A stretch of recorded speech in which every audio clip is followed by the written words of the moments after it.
Welcome back. Equatorial Guinea's energy industry has secured $2.4 billion of new investment from U.S. firms, with 11 wells expected to be drilled from next year.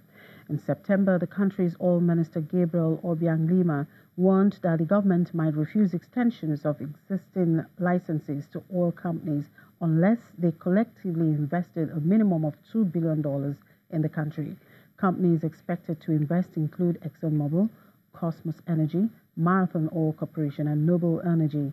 Equatorial Guinea is sub-Saharan Africa's third largest oil producer and relies mainly on oil and gas exports to power its economy.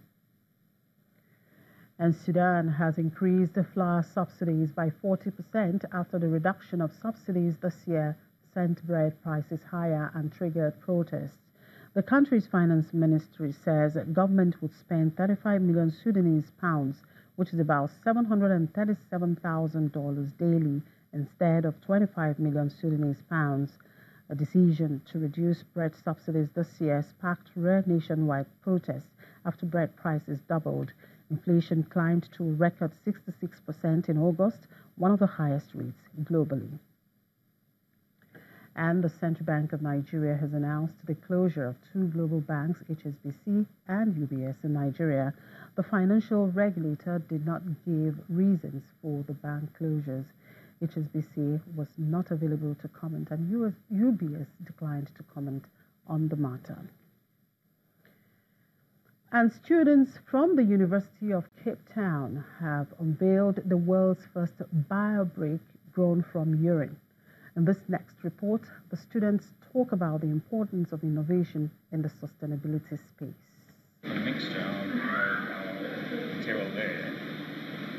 Going to the toilet to pee could result in building materials for a new home if South African researchers who made the world's first biobrick from liquid gold have their way. Made with human urine, the odorless grey brick is produced in a lab over 8 days using urine, sand, and bacteria.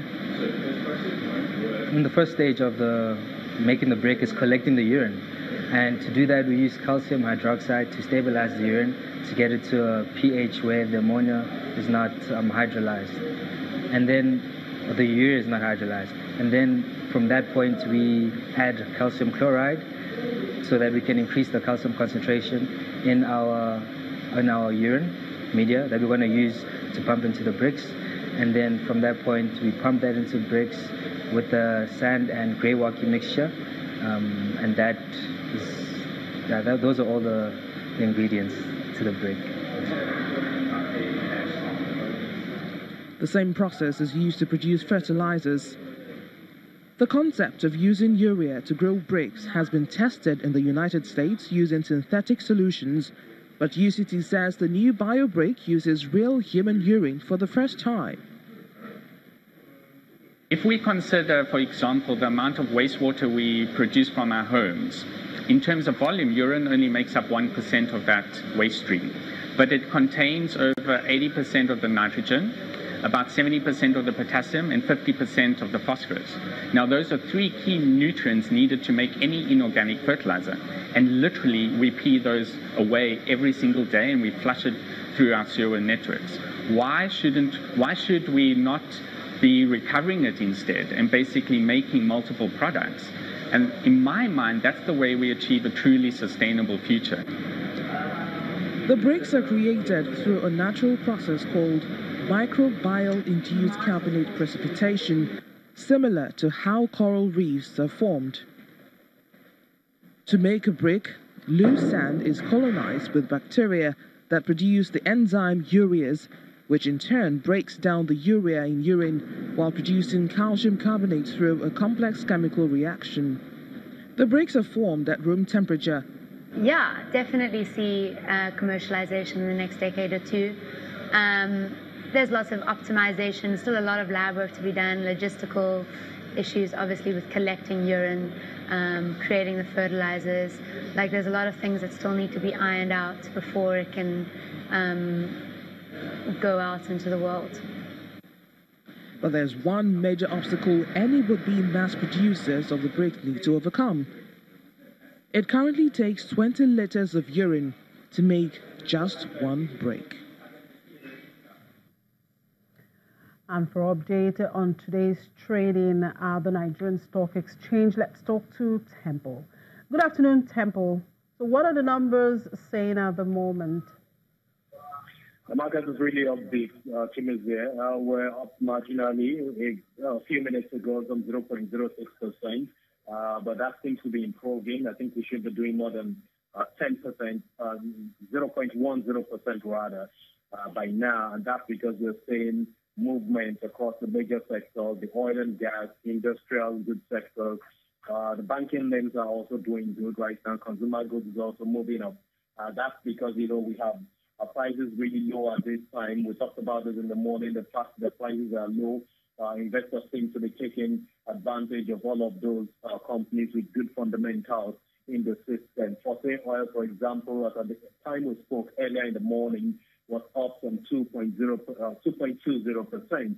But as we speak, it's down some 10%. And, going by the movement, the band of the stock exchange, what you can do max is about 10% daily. And that is what it is doing right now by more than 24 Naira in share price. Diamond Bank, which was one of the worst performing companies last week by some 18%, the week-to-date performance is also positive right now, up some 6.67%. But if you look at the other side of things, where you have the laggards in the market, Unilever, which posted some positive earnings for the Q3 2018, is right now doing negatively, some 5.95% negative in the system.